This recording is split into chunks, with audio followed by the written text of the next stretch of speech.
জেলায় জেলায় ভুতুড়ে ভোটার। গত কয়েকদিন ধরে আমরা সেই খবর বারবার দেখাচ্ছি নিউজ 18 বাংলায়। শ্রীরামপুরে চলে যাব। শ্রীরামপুরে দেখুন, ভুতুড়ে ভোটার তালিকায় নাম থাকলেও এলাকায় অস্তিত্বই নেই, এমনই অভিযোগ। ঠিক কি অভিযোগ, আরো বিস্তারিত জানাবে আমার সঙ্গে রানা রয়েছে। রানা, দেখো, এই যে ভুতুড়ে ভোটার যুদ্ধে কিন্তু দলের নির্দেশে কিন্তু বিভিন্ন জায়গায় যেমন দলীয় কর্মীরা যেমন তারা রাস্তায় নেমেছে, বাড়ি বাড়ি যাচ্ছে। আজকে রবিবার ছুটির দিনেও কিন্তু সেখানে মানে দলীয় কর্মীরা তারা বুথের যে মানে ভোটার লিস্ট সেইখানে তারা দেখতে পাচ্ছে যে যে সমস্ত ভোটারের নাম রয়েছে অথচ তাদের কোনো অস্তিত্ব নেই সেই বুথে, অথচ তাদের ভোটার লিস্টে নাম আছে। আরো বিষয় যেটা মানে চিন্তা করেছে যে যে সমস্ত ভোটার রয়েছে তারা এখানে থাকে না, তারা অন্যত্র চলে গেছে, তাদের এপিক কার্ড রয়েছে, তাদের ভোটার লিস্টের নাম রয়েছে, কিন্তু সেইখানেও তাদের কিন্তু অন্য এপিক নাম্বারে কিন্তু ভোটার লিস্টের নাম উঠে গেছে। ফলে এইটা নিয়ে কিন্তু দলের মানে যারা কর্মী যারা স্কুটিনি করতে যাচ্ছে বাড়ি বাড়ি, তারা কিন্তু এই বিষয়গুলো নজরে আসছে। সেইটা নিয়ে আজ মানে শ্রীরামপুরের মানে শহর তৃণমূল কংগ্রেসের সহসভাপতি পিন্টু নাথ তিনি আজ বেরিয়েছেন। তিনি অভিযোগটা জানালেন যে এই যে বিষয়গুলো ধরা পড়ছে সেটা দলের নেতৃত্বকে মানে জানানো হবে। তবে তিনি বিষয়টার উপর মানে জোর দিয়েছেন নির্বাচন কমিশনের যে মানে যে উদাসীনতা এবং নজরদারি অভাবের জন্য কিন্তু এই ধরনের ভুতুড়ে ভোটারের সংখ্যাটা কিন্তু প্রতি জায়গায় বেড়েছে। বেশ রানা, আমরা একদম বাড়ি বাড়ি গিয়ে যা ভোটার আছে তার এন্টায়ার লিস্ট আমরা তৈরি করছি। সেখানে গিয়ে দেখা যাচ্ছে যেখানে বিজেপি নেতা তারও দেখছি আমাদের 187 চাপদানি বিধানসভা যেমন তার নাম রয়েছে, একই সঙ্গে সে শ্রীরামপুর বিধানসভাতেও নামটা তার জল করে এখনো পর্যন্ত রয়েছে। আমরা এই সমস্ত কমপ্লেনগুলো দলের কাছে দেবো। আরও আমাদের কাছে চিন্তার বিষয় হয়ে গেছে যে একজন ব্যক্তির একাধিক জায়গায় নাম, তাদের এপিক নাম্বারটাও আলাদা, এরকমও বহু ভোটারকে আমরা এখানে চিহ্নিত করেছি। ভোটার লিস্টের যে কাজ তারা পার্টি অফিসে বসে ভোটার লিস্ট নিয়ে করে এবং সেইগুলোকেই তারা দিয়ে সেগুলোকে তোলে। ভোটার লিস্টে নাম তোলার ব্যাপারে ওরা অনেক কারচুপি করেছে, সেটা একটু দেখলেই বোঝা যাবে। সুতরাং এটা একটা দিক ঘোরানোর কর্মসূচি ওদের। নিজেদের পায়ের তলায় মাটি নেই, তাদের দুর্নীতি, তাদের রাহাজানি, তাদের দাদাগিরি মানুষ আজ বাংলার মানুষ বুঝে গেছে। হুগলি শ্রীরামপুরের পর এবার উত্তর 24 পরগনার দেগঙ্গায় ভুতুড়ে ভোটারের হদিশ তালিকা খতিয়ে দেখেন। আর সেখানে খতিয়ে দেখতে গিয়ে দুই ভুতুড়ে ভোটারের হদিশ পায় তৃণমূল। দুই ভুতুড়ে ভোটারের মধ্যে তালিকায় এক বাংলাদেশি বাসিন্দার নাম। কিন্তু কিভাবে ভোটারের এপিকে এই বাংলাদেশি বাসিন্দার নাম এলো জানাবে আমার সঙ্গে আমার প্রতিনিধি জিয়াউল আলম রয়েছে। জিয়াউল, দেখো, ভুতুড়ে ভোটারের সন্ধান দেগঙ্গায়, অর্থাৎ একজন বাংলাদেশি অন্যজনের কোথায় তার পরিচয় এখনো পর্যন্ত জানা যায়নি। কিন্তু দুজনে যে এলাকার বাসিন্দা নয় বা এলাকায় জানেন না, কিন্তু তারা নাম হারিয়ে নতুন করে 2024 সালে তাদের নাম উঠেছে, কিন্তু তারা আদৌ এই এলাকার বাসিন্দা নয়। এলাকার আজকে যখন শাসক দলের নেতারা তৃণমূল কংগ্রেস বাড়ি বাড়ি গিয়ে ভোটার লিস্ট পরীক্ষা করে দেখেন, তখনই কিন্তু এই দুই ভুতুড়ে ভোটারের সন্ধান পায় এবং তখনই তারা যারা অভিযোগ করলেন যে এর সঙ্গে বিজেপির যুক্ত বিজেপির নেতৃত্ব এই নাম ঢুকিয়েছেন এবং যেহেতু 26-এ তারা কোন রকম মাটি খুঁজে পাচ্ছে না, 26-এর জন্য তারা এই ভুতুড়ে ভোটার বিভিন্ন ভোট কেন্দ্রে বিভিন্ন বুথ এলাকায় কিন্তু ঢোকানো হয়েছে। একাধিক নাম উঠে এসছে। ইতিমধ্যে কিন্তু দুজন ভুতুড়ে ভোটারকে সন্ধান করা হয়েছে এবং তাদের নাম পরিচয় একজন কিন্তু বাংলাদেশি, এমনটাও কিন্তু এলাকার মানুষ বা যারা এই তথ্য সংগ্রহ করছেন তারা জানতে পেরেছেন। বাংলাদেশি ভোটার অন্যদিকে হচ্ছেন আরেকজন, যে তার বাসিন্দা কোথায় বাড়ি সেটাও কিন্তু জানেন না। কিন্তু কিভাবে নতুন করে এই ভোটার লিস্টে নাম এলো সেটাও কিন্তু তদন্ত করে দেখছেন। ইতিমধ্যেই কিন্তু দুই ভোটারের সন্ধানে রয়েছেন তৃণমূল কংগ্রেস। ইতিমধ্যে কিন্তু বিজেপি কিন্তু অভিযোগ অস্বীকার করে বলেন যে সবটাই শাসক দলের কাজ, তারাই নাম ঢুকে বিজেপিকে দোষারোপ করছে। আমি আমার বুথে বলি 121 নম্বর বুথে দুজন ভোটার আমি দেখেছি। তার মধ্যে একজন আছে আবু বক্কর সিদ্দিকী, আর একজন আছে সুশান্ত কুন্ডু। আমার ওই 30 বছর রাজনীতি লাইফে আমি এদেরকে কোনোদিন আমার বুথে দেখিনি ভুয়ো ভোটার এরা, এবং আগামী দিনে চিহ্নিত আরো করা যাবে। এটা সম্পূর্ণ বিজেপির চক্রান্ত। বিজেপি একটা জিনিস বুঝে গেছে যে ফ্রেশ ভাবে যদি ভোট হয় বাংলায় কোনোদিন ক্ষমতায় আসতে পারবে না।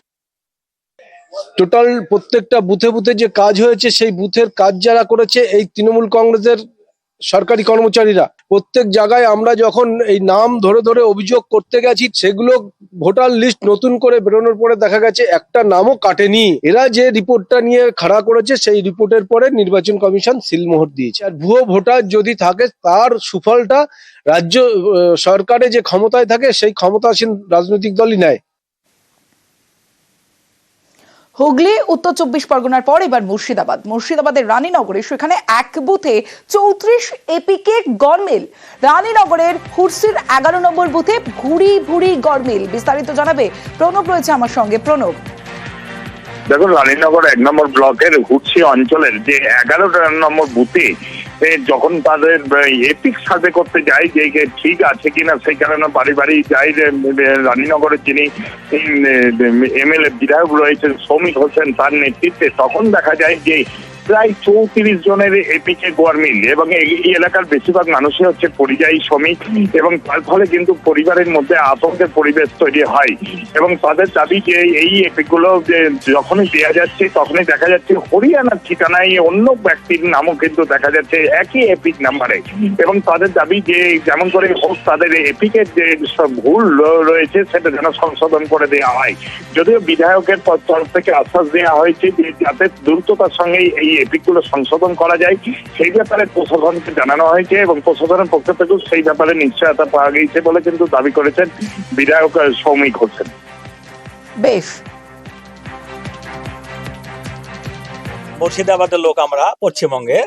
তো আমার ভোটটা হরিয়ানায় চলে গেছে, তাই আমি রাত থেকে আমার ঘুম আসছে না এবং মেম্বার প্রধানটা আসেছে গ্রামে, আমাদের কাস্টমার সবাই এসেছে চেক করতে যে আমার ভোট আমার এবং অন্য অন্য মেলায় কিছু অনেকের নাম আছে। অনলাইনে সার্চ করে দেখলাম তো আমার একই নামে দু জায়গায় হরিয়ানাতেও আছে, আমাদের এখানেও আছে। কি বলবো, আমাদের এটা ঠিক করতে হবে। আমাদের যে 6টা অঞ্চল আছে সেটা অঞ্চলে ইফতারবাতি হবে এবং তার সঙ্গে সঙ্গে আমাদের নেত্রী যে নির্দেশ দিয়েছে যে প্রতিটা অঞ্চলে ভুয়ো ভোটার, আজকে ধুলাউড়ি অঞ্চলে গেছিলাম, সেখানে প্রায় 1000 ভুয়ো ভোটার আমরা পেয়েছি এবং রানীনগর 1 এবং 2 ব্লক কালকে আমরা স্কুটনি করবো, এখানেও প্রচুর ভুয়ো ভোটার। একটা বুথে 30টা 40টা করে আমরা একই ব্যক্তির 2 জায়গায় ভোটের নাম আছে। এগুলো আমরা আমাদের নেত্রী মমতা বন্দ্যোপাধ্যায়ের হাতে তুলে দেবো। মুর্শিদাবাদের পর এবার আসানসোলের ছবিটা দেখাবো। 2 বুথের ভোটার তালিকায় একই বিজেপি নেত্রীর নাম। আর জানি ইতিমধ্যে 78 নম্বর ওয়ার্ডে রীতিমতো শোরগোল। ঠিক কি হয়েছে জানাবে দীপক, রয়েছে আমার সঙ্গে। দীপক, দেখো, একেবারে তৃণমূলের পক্ষ থেকে অভিযোগ করা হচ্ছে কি একই ওয়ার্ডে 2টি বুথের ভোটার তালিকায় নাম বিজেপি নেত্রী এবং শুধু বিজেপি নেত্রী না, এছাড়াও একাধিক নাম রয়েছে যে আসানসোল দক্ষিণ বিধানসভার ভোটার তালিকায় নাম রয়েছে, পাশাপাশি আসানসোল উত্তর বিধানসভা কেন্দ্রেও তার নাম রয়েছে। শুধু বিধানসভা বদল নয়, রাজ্য বদলের তালিকাও কিন্তু সে প্রকাশ করেছে এবং ইচ্ছাকৃতভাবে নির্বাচন কমিশনকে ব্যবহার করে বিজেপি এই ধরনের ভোটার তালিকায় নাম যুক্ত করা হচ্ছে যারা বসবাসকারী নেই এই বিধানসভা এলাকায়। কারণ নির্বাচনকে সামনে রেখে এই তালিকা প্রকাশ করা হয়েছে এবং এই তালিকা জানুয়ারি মাসে যে সর্বোচ্চ তালিকা প্রকাশ করা হয়েছে নির্বাচন কমিশনের পক্ষ থেকে, সেই তালিকায় তাদের নাম উঠে আসাতে স্বাভাবিকভাবেই তারা প্রশ্ন তুলেছেন কি নির্বাচন কমিশনের ভূমিকা নিয়ে, কেন নিরপেক্ষ ভূমিকা নেই নির্বাচন কমিশন?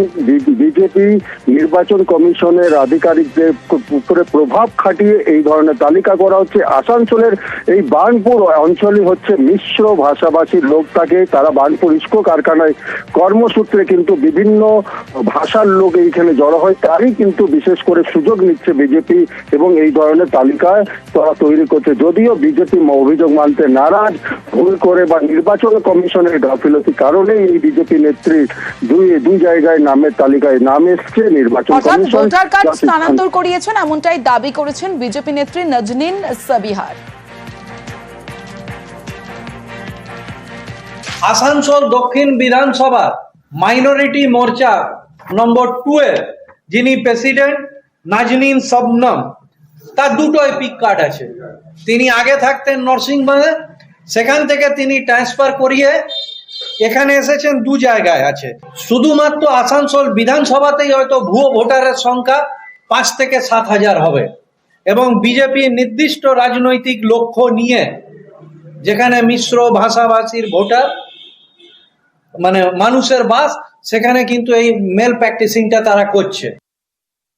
77 আমার বাপের বাড়ি, এইখানে আমি ট্রান্সফার করে 78-এর মধ্যে এসেছি ভোটার আইডি নিয়ে। প্রশ্ন আছে কি এই কাজটা তো স্টেট ইলেকশন কমিশনার আছে, এটা তো এই ব্যাপারটা তো ইলেকশন কমিশনার দেখবে, আমি কি করে জানবো? এদেরই কাজ আছে আমাকে ফাঁসানো।